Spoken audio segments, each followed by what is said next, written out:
Hello, welcome to the Daily News Ukraine channel. Today is February 4th and our daily review of news about Ukraine. The Russian army is concentrating offensive forces in the east of Ukraine, but the southern region also remains under threat. This was stated by the spokeswoman for Operational Command South, Natalia Humeniuk, who spoke on the air of the national telephone, and Ukrinform correspondent reports. The fact that they are transferring more prepared forces to the east, it is clear that their priority is now focused there. But the southern region has always remained in their field of vision, they do not let go of it and keep it as an additional area on which an unexpected active strike can be delivered, Humeniuk said. She emphasized that Ukraine's defense forces continue to monitor enemy tactics, being prepared for any developments. According to the spokeswoman, monitoring of the Russian naval group showed that missile carriers can deploy and go to their bases even without special reasons. Read also, Zelensky, Russian terror must lose everywhere and in everything is reported. As of the morning of February 4th, Russia keeps 9 warships on combat duty in the Black Sea, while none of them carry caliber cruise missiles. The Donetsk Regional Military Administration showed the consequences of Russian shelling of the region over the past day. Kramatorsk, Avdiivka, Toretsk, Volodar, and Kurakivka were under attack. At night, the Russians launched 2 more missile attacks on the outskirts of Kramatorsk. Outbuildings were damaged, but nobody was injured. In Volnovakha direction, Volodar and Novokrenka were under fire, no one was injured, Pavlo Kirilenko, head of the Donetsk Regional Military Administration, posted on Telegram.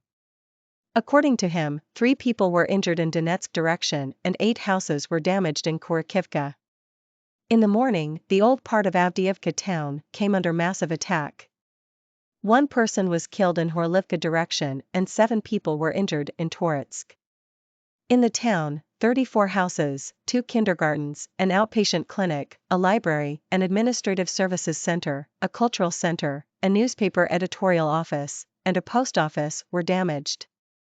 3 more people were injured in Bakhmut, an apartment block and an administrative building were damaged, Kirilenko added. As noted, intensive shelling continues in Pereskovivka, Soldar community. Numerous damages were recorded. Also, about 20 strikes on Torsky and Zarikn in Lyman community were recorded in Lysychansk direction. As reported, the Russians killed 2 civilians and injured 14 more in Donetsk region over the past day. OL. Russian aggression turned the town of Sievierodonetsk, Luhansk region, into ashes. This is what the symbol of the temporary regional center looks like now. In June, the residents of Luhansk region were stunned by the news that the ice palace burned down as a result of a Russist attack. A 50-year history was burned, Serhiy Haidai, head of the Luhansk Regional Military Administration, posted on Telegram, publishing a video of the ice palace in Sievierodonetsk. According to him, the invaders deliberately pummeled the ice palace with shells and also destroyed many iconic buildings that were the legends of Sievierodonetsk. The burned-out city is barely alive, the orcs are mocking the local population by not providing normal living conditions. People live without electricity, gas, water supply, mobile communication, healthcare, education, but with heating points, simulated repairs, flooded apartment blocks, and sweet propaganda.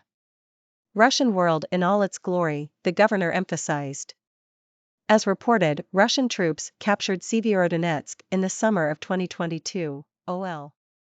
The invaders shelled Bilopilia community in Sumy region with mortars from the territory of Russia. Yesterday, from 21:25 to 21:45, the Russians fired mortars at the territory of Bilopilia community. 20 strikes were recorded, the Sumy Regional Military Administration posted on Telegram. No destruction of infrastructure or casualties were recorded.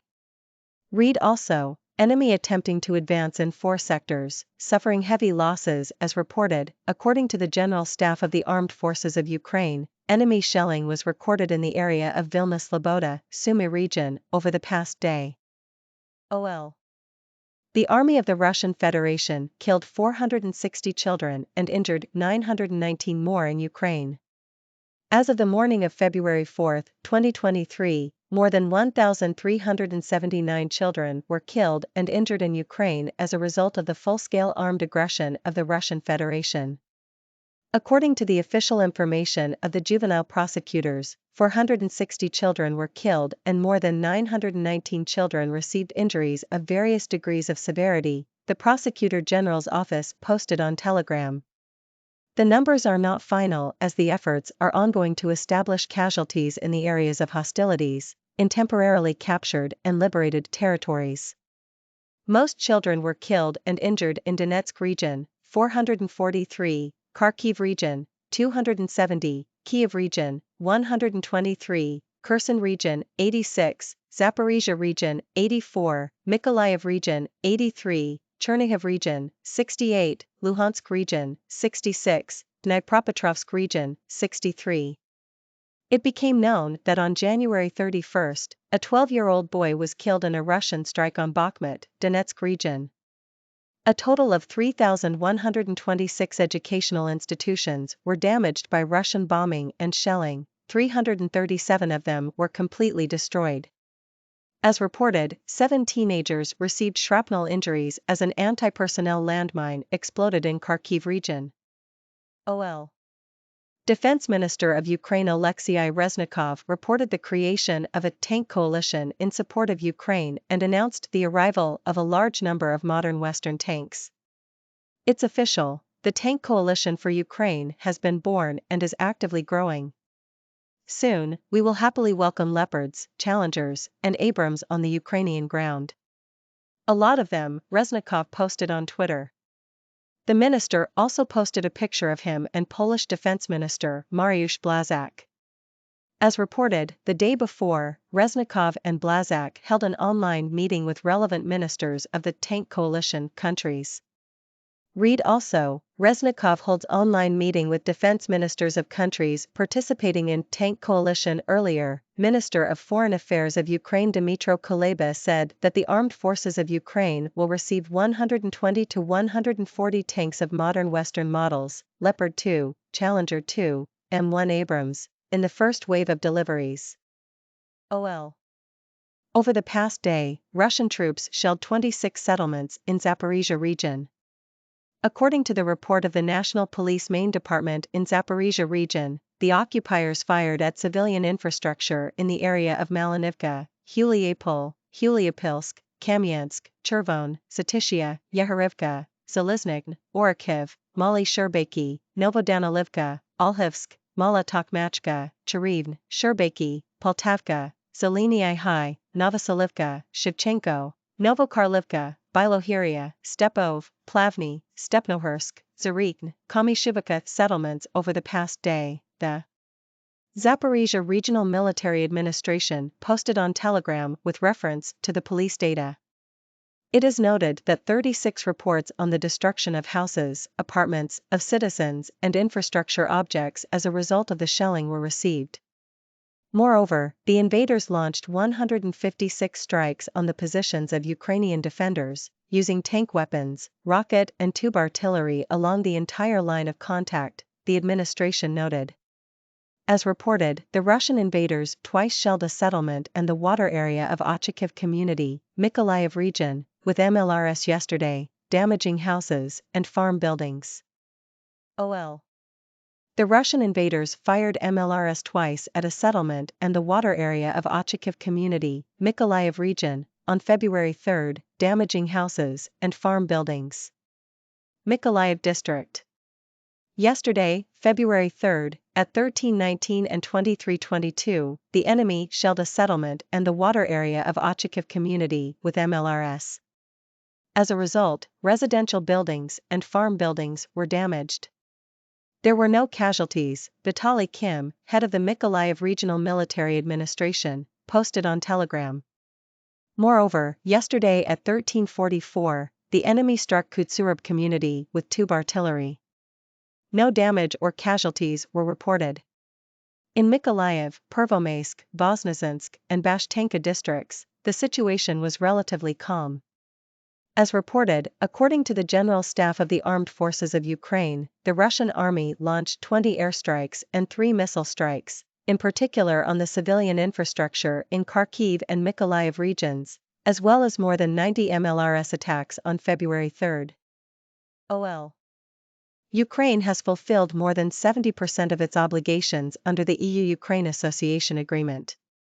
In the conditions of the full-scale war of the Russian Federation against Ukraine, we pursued the process of adapting Ukrainian legislation to the European one. We have increased progress in implementation of the association agreement by 9% compared to 2021, Deputy Prime Minister for European and Euro-Atlantic Integration of Ukraine Stefanishyna said during the Ukraine-EU summit on February 3, Ukrinform reports with reference to the government portal. According to the Deputy Prime Minister, the intellectual property sector has become the leader in fulfilling obligations under the association agreement. Progress in this area has increased by 33%. Overall, during the period of implementation of the agreement, Ukraine has achieved 90% progress in 7 areas. These are justice, freedom, security, political dialogue, national security and defense, statistics, and public procurement, Stefanishyna noted. The Deputy Prime Minister noted that, based on the report provided by the European Commission, Ukraine would conduct a self-screening analysis of the status of implementation of Ukrainian legislation in line with the EU acquis. Next, a national program for the adaptation of Ukrainian legislation to the EU acquis will be developed. The final statement following the summit said that the EU will provide technical support to the government in this process. OL. From February 24, 2022 to February 4, 2023, the armed forces of Ukraine eliminated about 130,590 Russian aggressors, including 720 soldiers over the past day. This is stated in the report of the General Staff of the Armed Forces of Ukraine released on Facebook. Moreover, the Ukrainian defenders destroyed 3,218 enemy tanks, plus 3 over the past day, 6,394, plus 6, armored personnel vehicles, 2,220, plus 5, artillery systems, 460 MLRS, 225, plus 3, air defense systems, 294 aircraft, 284 helicopters, 1,956, plus 4, UAVs of operational tactical level, 796 cruise missiles, 18 ships/boats, 5,081, plus 13, vehicles and fuel tanks, 203, plus 1, special equipment units. The data are being updated. OL. Today we were talking about those news. Russia currently focused on Ukraine's east, but unexpected blow to south possible OC South spox. Damaged houses, kindergartens, administrative buildings, consequences of Russian strikes on Donetsk region. Russian world in all its glory, occupied Sievierodonetsk turned into ashes. Russian troops shelled border areas of Sumy region with mortars. 460 children killed, 919 injured in Russia's war against Ukraine. Leopard, Challenger, Abrams tanks, Reznikov says tank coalition is actively developing. Invaders hit 26 settlements in Zaporizhzhia region in past day. Russians attack Ochakiv community in Mykolaiv region with MLRS twice. Stefanishyna, Ukraine has fulfilled more than 70% of its association agreement obligations. Russian military death toll in Ukraine rises to 130,590.